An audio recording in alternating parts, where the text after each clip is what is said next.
Do you have any questions, please? President Trump. Go, let's not start with CNN because they're just so wrong. Yeah, please. Yeah, thank you, Mr. President. You repeatedly mentioned last night that Russia's attack on Ukraine was a mistake. What is the exact mistake? And have you given Putin a deadline to actually move toward a ceasefire? The mistake was letting the war happen. If Biden were competent, and if Zelensky were competent, and I don't know that he is. We had a rough session with this guy over here. He just kept asking for more and more. That war should have never been allowed to happen. That war, I went 4 years and Putin wouldn't even bring it up. And as soon as the election was rigged and I wasn't here, that war started. There was no way that war should have been allowed to happen. And Biden should have stopped it. And you take a look at Putin. I'm not saying anybody's an angel. But I will tell you, I went 4 years and it wasn't even a question. He would never, and I told him, don't do it. You're not going to do it. And it was the apple of his eye, but there was no way that he would have done it. All you had to do is lower oil prices. If you lowered oil prices, Biden kept the prices so high because he made it impossible to get it. If you lowered oil prices, you would have never had the war. But you wouldn't have had it with me anyway. That war would have never happened. And I think it's a great abuse. So now what do? You get a country where 25% of its land is gone, and the best locations, where millions of people are killed. You know, you haven't reported accurately the death. And this was Biden's war, and I'm trying to stop it. And I think we're going to do a good job. I hope we're going to do. They lose 2,500 young people a week, think on average. Now they're Russians and they're Ukrainians, but it's 2,000. We don't care. It's like whatever it is. They're not from your country. They're not from mine. But I want to stop it. 2,500. It's a killing field. It's like the Civil War. You take a look. I look at the satellite pictures. This should not be happening in our time. Of course, our time can be pretty violent, as we know. But that's a war that should have never been allowed to start. And Biden could have stopped it, and Zelensky could have stopped it, and Putin should have never started it. Everybody's to blame. Have you spoken to President Zelensky, sir, about his offer to purchase more Patriot missile batteries? Oh, I don't know. He's always looking to purchase missiles. You know, he's against. Listen, when you start a war, you got to know that you can win the war. Right? You don't start a war against somebody that's 20 times your size, and then hope that people give you some missiles. If we didn't give them what we gave, remember, I gave them javelins. That's how they won their first big battle with the tanks that got stuck in the mud, and they took them out with javelins. They have an expression that Obama at the time, Obama gave them sheets and Trump gave them javelins. But just something that should have never happened. It's a really shame. The towns are destroyed. Towns and cities are, largely destroyed. They have the spires, the beautiful spires that go up. They say that we're the most beautiful in the world in Ukraine for whatever reason, but the most beautiful in the world, they're mostly laying on their side, shattered and broken. And most importantly, you have millions of people dead. Millions of people dead because of 3 people. I would say 3 people. Let's say Putin, number 1, but let's say Biden, who had no idea what the hell he was doing, number 2, and Zelensky. And all I can do is try and stop it. That's all I want to do. I want to stop the killing. And I think we're doing well in that regard. I think you'll have some very good proposals very soon. Last question, sir. Have you attributed a motive, sir? Have you attributed a motive through the FBI investigation behind the attack on Governor Josh Shapiro over the weekend? No, I haven't, but the attacker was not a fan of Trump, I understand, just from what I read and from what I've been told. The attacker basically wasn't a fan of anybody. It's probably just a whack job. And certainly a thing like that cannot be allowed to happen. So, good relation with President Bukele, the best guarantee that this time you won't terminate the temporary... I have a great relationship with this man. I have the best relationship with him. We've known each other. I've known him since he was a very young man, as I said, very, very young. And I was impressed. I said, look how this guy is. In fact, you sort of look like a teenager. You look like a teenager. I said, what kind of a country is this?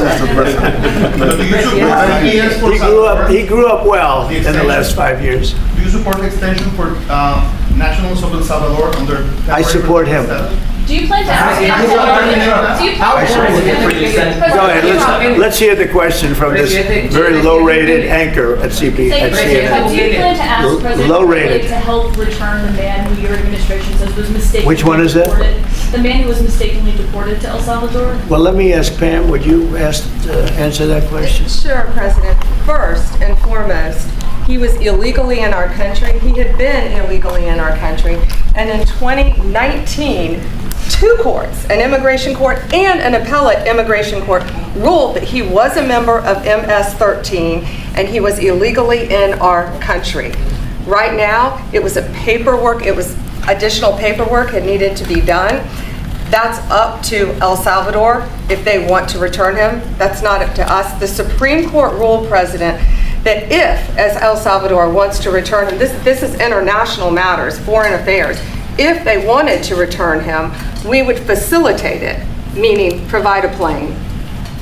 So will you return him, And President you Bukele? are doing a great job. Thank you. Thank Pam. Stephen Miller, wait a minute. Could you just also respond to that question? Because, it's asked by CNN, and they always ask it with a slant, because they're totally slanting, because they don't know what's happening. That's why nobody's watching them. But would you answer that question also, please? Yes, gladly. So, as Pam mentioned, there's an illegal alien from El Salvador. So, with respect to you, he's a citizen of El Salvador. So, it's very arrogant even for American media to suggest that we would even tell El Salvador how to handle their own citizens as a starting point. As two immigration courts found that he was a member of MS-13. When President Trump declared MS-13 to be a foreign terrorist organization, that meant that he was no longer eligible under federal law, which I'm sure you know, you're very familiar with the INA, that he was no longer eligible for any form of immigration relief in the United States. So he had a deportation order that was valid, which meant that under our law, he's not even allowed to be present in the United States and had to be returned because of the foreign terrorist designation. This issue was then, by a district court judge, completely inverted, and a district court judge tried to tell the administration that they had to kidnap a citizen of El Salvador and fly him back here. That issue was raised to the Supreme Court, and the Supreme Court said the district court order was unlawful, and its main components were reversed 9-0 unanimously, stating clearly that neither Secretary of State nor the President could be compelled by anybody to forcibly retrieve a citizen of El Salvador from El Salvador, who again is a member of MS-13, which, as I'm sure you understand, rapes little girls, murders women, murders children, is engaged in the most barbaric activities in the world, and I can promise you, if he was your neighbor, you would move right away. So you don't plan But to the ask for Supreme Court's asking to, And what was the ruling in the Supreme Court, Steve? Was it 9-0? Yes, it was a 9-0 In our favor? in our favor against the district court ruling, saying that no district court has the power to compel the foreign policy function of the United States. As Pam said, the ruling solely stated that if this individual, at El Salvador's sole discretion, was sent back to our country, that we could deport him a second time. No version of this legally ends up with him ever living here, because he is a citizen of El Salvador. That is the president of El Salvador. Your questions about it, per the court, can only be directed to him. I asked ¿Se lo liberaría, Presidente Bukele? Can President Bukele weigh in on this? Do you plan to return him? Well, I'm supposed to not suggesting that I smuggle terrorists into the United States, right? It's only How can I return him to the United States? Like, could I smuggle him into the United States, or whether of course I'm not going to do it. It's like, the question is preposterous. How can I smuggle a terrorist into the United States? I don't have the power to return him to the United States. But you could release him inside El Salvador. Yeah, but I'm not releasing, we're not very fond of releasing terrorists into our country. We just turned the murder capital of the world to the safest country in the Western Hemisphere, and you want us to go back into releasing criminals so we can go back to being the murder capital of the world? That's not going to happen. Well, they'd love to have a criminal, released into our country. There's a fascination. They would love it, but Yeah. they're sick. These are sick people. Marco, do you have something to say? Yeah, Stephen outlined it. I don't understand what the confusion is. This individual is a citizen of El Salvador. He was illegally in the United States and was returned to his country. That's where you deport people, back to their country of origin. Except for Venezuela, that was refusing to take people back, or places like that. I can tell you this, Mr. President. No, the foreign policy of the United States is conducted by the President of the United States, not by a court. And no court in the United States has a right to conduct the foreign policy of the United States. It's that simple. End of story. And that's what the Supreme Court held, by the way, to Marco's point. The Supreme Court said exactly what Marco said, that no court has the authority to compel the foreign policy function in the United States. We won a case 9-0, and people like CNN are portraying it as a loss, as usual, because they want foreign terrorists in the country who kidnap women and children. But President Trump, his policy is foreign terrorists that are here illegally get expelled from the country, which, by the way, is a 90-10 issue. Well, Mr. President, you said that if the Supreme Court said someone needed to be returned, that you would abide by that. You said that on Air Force One just a few days ago. How long do we have to answer this question from you? Why don't you just say, isn't it wonderful that we're keeping criminals out of our country? Why can't you just say that? Well, it's illegal. Why do you go over and over, and that's why nobody watches you anymore? You know, you have no credibility. Please, go ahead. President Trump, thank you so much. How many illegal criminals are you planning on exporting to El Salvador? And President Bukele, how many are you willing to take from the U.S.? As many as possible. And I just asked the president, you know, it's this massive complex that he built, jail complex. I said, can you build some more of them, please? As many as we can get out of our country that were allowed in here by incompetent Joe Biden through open borders. Open borders. You probably hear open borders and you can't even understand it because nobody can understand it. Nobody smart or with common sense can understand it. So we have millions of people that should not be in this country that are dangerous. Not just people, because we have people, but we have millions of people that are murderers, drug dealers. They've been allowed to come into our country by other countries that were very smart. When they heard that this very low IQ president, and by the way, I took my cognitive exam as part of my physical exam, and I got the highest mark, and one of the doctors said, sir, I've never seen anybody get that kind of, that was the highest mark. I hope you're happy with that. Although they haven't been bugging me too much to take a cognitive, but I did do my physical and it was released. I hope you're all happy with it. I noticed there's no question, so probably you are. But the cognitive, they said to me, sir, would you like to take a cognitive test? I said, did Biden take one? No. Did anybody take one? No, not too many people took them. I said, what about Obama? Did he take one? No, he didn't take one either. I said, let me be the only one to take one. But I've actually taken them 3 times already. I like taking them because they're not too tough for me to take. But we had a great physical exam, so I knew you were going to ask that. And the doctors who are total professionals, Walter Reed Medical Center, they're great people. And I visited a soldier that was badly wounded, incredible soldier, lost his leg, and spent a lot of time with him. I mean, great with his mother. And it was really a very great thing. They do a phenomenal job. I just want to say, Walter Reed, I was there for, 5-6 hours. You were there with me. But I took a full physical and it came out perfecto, so that's good. She got me for a little longer. Would the U.S. be willing to pay for those facilities to be opened if new ones were going to be built? I'd do something. We'd help them out. Yeah, we have one. They're great facilities, very strong facilities, and they don't play games. I'd like to go a step further. I mean, I said it to Pam. I don't know what the laws are. We always have to obey the laws, but we also have homegrown criminals that push people into subways, that hit elderly ladies on the back of the head with a baseball bat when they're not looking, that are absolute monsters. I'd like to include them in the group of people to get them out of the country, but you'll have to be looking at the laws on that, Steve, okay? How essential is it for you guys to be locking up these prisoners? And do you think more presidents should follow suit like you guys as far as taking a hard stance on crime in the United States? Well, I do. I think everybody has to. I mean, the president said it better than anybody. He said, you know, you have liberty and you have to have liberty, but to have liberty, not everybody is going to be good. And, you know, some are bad because they're sick. They're mentally deranged. They're bad. Why do you think and you have to take them, if you're going to have a country, you're going to have to take those people out. And we've been doing that. But this was like an unforced error, they would call it, where we had people that may hate our country, or maybe they're just stupid people. I think they're probably stupid people more so. A lot of people said they did it for the vote. But I did better with Hispanic people than they did, because I always use Hispanic. I did better. You people love me. I saw my poll numbers in your country up through the roof, right? 91%. No, some people think they do it for the vote.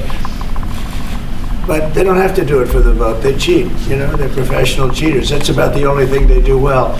So we just have had a great relationship, and it's become bigger because of a strange thing that happened. I came back, we had no war in Ukraine, we had no war we had no October 7th Middle East problem, we had nothing, we had no inflation, we didn't have the Afghanistan, most embarrassing moment in the history of our country, the Afghanistan, not withdrawing, because I would have been out, I had it all set to bring people out with dignity and pride. That was the worst, most embarrassing moment in the history of our country, Afghanistan. We didn't have any of that.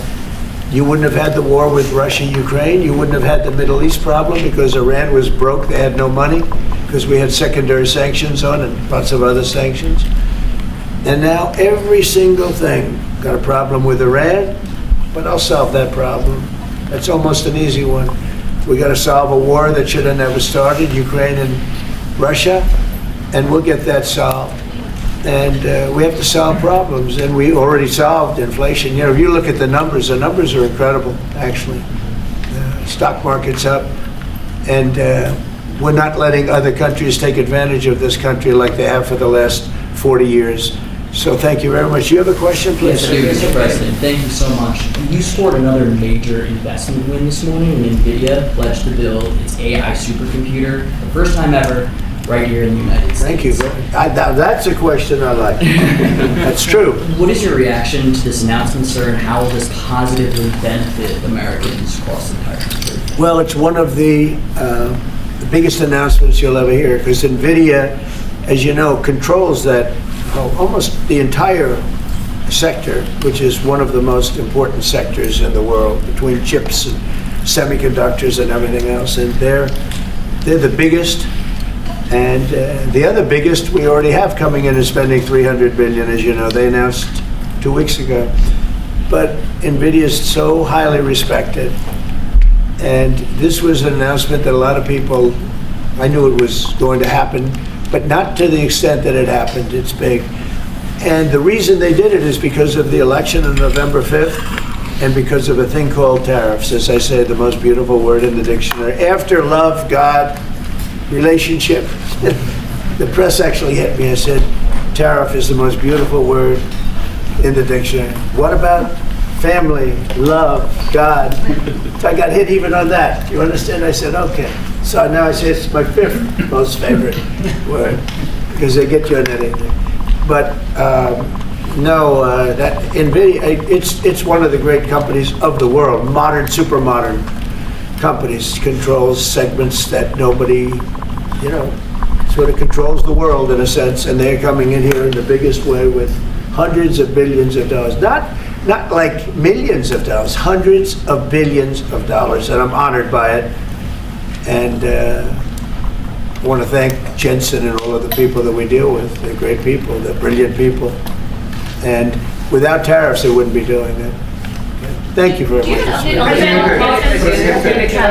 Considering additional sanctions against Russia after their latest attack, and do you have an update on the rate and when you might announce something? Well, I already have sanctions on Russia. I put them there. If you remember, Nord Stream 2, that's the big pipeline that goes through Europe. I stopped it. That's Russia's pipeline, the largest pipeline, I think, in the world. It goes to Germany. And I stopped it. And when Biden came in, he approved it. And then they say, oh, I'm friendly with Russia. No. Putin said, if you're my friend, I'd hate to see you when you're my enemy. I stopped the biggest economic job they ever had. I stopped it cold, right? It was dead. You know that, right? And Biden came in and he immediately approved it. What was that all about? Sanctions, sir? And it's a pipeline that takes care of a lot of the needs. Now, it was a very controversial thing, but I stopped it, and Biden approved it. Question? On tariffs? No, not you. Not Yes, sir. On tariffs. Pharmaceuticals, What? semiconductor tariffs, and potentially pharmaceuticals. Pharmaceuticals, we're going to do. We don't make our own drugs, our own pharmaceuticals. We don't make our own drugs anymore. The drug companies are in Ireland and they're in lots of other places, China. And all I have to do is impose a tariff. The more, the faster they move in. The higher the tariff, it's inversely proportional. The higher the tariff, the faster they come. And yeah, we're going to be doing that. That's going to be like we have on cars. We have, as you know, a 25% tariff on cars. We have a 25% tariff on steel and aluminum. And that's what that category fits right now. Do you have a percentage in mind and a timeline? I have a timeline, yeah, not too distant future. And we're doing it because we want to make our own drugs. We're doing it because we want to make our own steel and aluminum, lumber, other things. And they're all coming in. We have record numbers, $7 trillion. Since I announced, like a month and a half ago, since I came in, we have over $7 trillion being invested in the country. We didn't have $1 trillion. We didn't have $500 billion with some of these guys. I didn't know what the hell they were doing. So we have the largest investment that we've ever heard of, and we're only 2 months in. And that'll continue at levels that you've never seen before. That's what's going to happen. And even the stock market's up today. It's we also, you know, a lot of people didn't say it the way it was. We had the largest gain in the stock market in history on every single category last week. That was a nice game because we're getting a little hit because people didn't understand the power of our our country economically if you use it right. Do you have something to say on that, JD? Yes, sir. I mean, look, for 40 years we have lost manufacturing capacity. Workers have seen their wages stagnate, and some of the most critical things that we need, from the pharmaceuticals, the drugs that we give to our children, the antibiotics that we give to our kids, to the weapons that we actually need to fight a war, if God forbid we had to fight a war, we don't make enough of that stuff. And so President Trump ran explicitly on changing that. Yes, as the president mentioned, it caused a little bit of disruption in the market, but I actually think over the long term, workers are going to benefit, stocks are going to go up, American businesses are going to benefit as we reinvest and reindustrialize our country. And the auto workers and the Teamsters and all of the unions, you know, not traditionally Republican, but I'm winning those unions by, 40, 50 points on the Democrats. They're losing everything. They're losing everything because they just have policies that are not believable. They fight for policies that are 5% popular, and nobody knows who the 5% are. I mean, nobody can find the 5%. But if you go back to Ohio, and by the way, we have the great championship team from Ohio coming in today, right? Very big day. And that's going to be a little bit later. And that'll be, if you want to stick around, I'll introduce you to some nice people. You'll see some very large people, right? You'll see some people that even you have not seen people like this. These are 6'7", 380 pounds with no fat. Okay, that's pretty good, right? But the team, the national championship team, is being honored today at the White House, so that'll be exciting if you're around. You want to stay around? I'll have you up there. You can tell them all about your prison, how you have to behave. Okay. Who else? Go ahead, please. You said yesterday that you're making a decision on Iran very quickly. Yeah. What do you mean by that? Is that a decision? Well, they have to solve their problem very quickly. Iran wants to deal with us, but they don't know how. They really don't know how. We had a meeting with them on Saturday. We have another meeting scheduled next Saturday. I said, that's a long time. You know, that's a long time. So I think that might be tapping us a lot. But Iran has to get rid of the concept of a nuclear weapon. They cannot have a nuclear weapon. He can't have a nuclear weapon. Nobody can have, we can't have anybody having nuclear weapons, you know? We can't have nuclear weapons. And I think they're tapping us along because we're so used to dealing with stupid people in this country. And I had Iran perfect. You had no attacks. You would have never had October 7th in Israel, the attack by Hamas, because Iran was broke. They were stone cold broke when I was president. And I don't want to do that. I want them to be a rich, great nation. The only thing is, one thing, simple, it's really simple, they can't have a nuclear weapon. And they got to go fast, because they're fairly close to having one. And they're not going to have one. And if we have to do something very harsh, we'll do it. And I'm not doing it for us, I'm doing it for the world. And these are radicalized people, and they cannot have a nuclear weapon. Does that include a potential strike on Iranian nuclear facilities? Of course it does. And just a follow-up question, a clarification. You mentioned that you're open to deporting individuals that aren't foreign aliens or are criminals to El Salvador. Does that include potentially U.S. citizens, fully naturalized Americans? If they're criminals and if they hit people with baseball bats over their head that happen to be 90 years old, and if they rape 87-year-old women in Coney Island, Brooklyn, yeah, that includes them. What, do you think there's a special category of person? They're as bad as anybody that comes in. We have bad ones too. And I'm all for it, because we can do things with the president for less money and have great security. And we have a huge prison population. We have a huge number of prisons, and then we have the private prisons, and some are operated well, I guess, and some aren't. But he does a great job with that. We have others that we're negotiating with too. But no, if it's a homegrown criminal, I have no problem. Now, we're studying the laws right now. Pam is studying. If we can do that, that's good. And I'm talking about violent people. I'm talking about really bad people. Really bad people. Every bit as bad as the ones coming in. And I made the statement when I heard about this a long time ago now, 4 years ago. When I heard that this guy was having open borders, I said every single criminal from all over the world is going to be dumped into our country. And that's what happened. Jails, the jails of the Congo were emptied out. The jails of Venezuela were emptied out. And you know what happened? Their crime went way down. But now Venezuela has other problems. You know what the problem is? They have no money. Yeah. Because I shut off their oil, and we put secondary tariffs because they're not doing what's right over there. They know what to do. We spoke to them. I spoke to them. They know what to do. But they have no money. Venezuela has no money. But Iran had no money. And Iran behaved so beautifully. And then Biden took all those secondary tariffs and tariffs on. I told China, you can't buy oil. If you buy oil from Iran, China, I told it to President Xi, then we no longer want you to do business with the United States of America. And those ships disappeared from that harbor so quickly. China.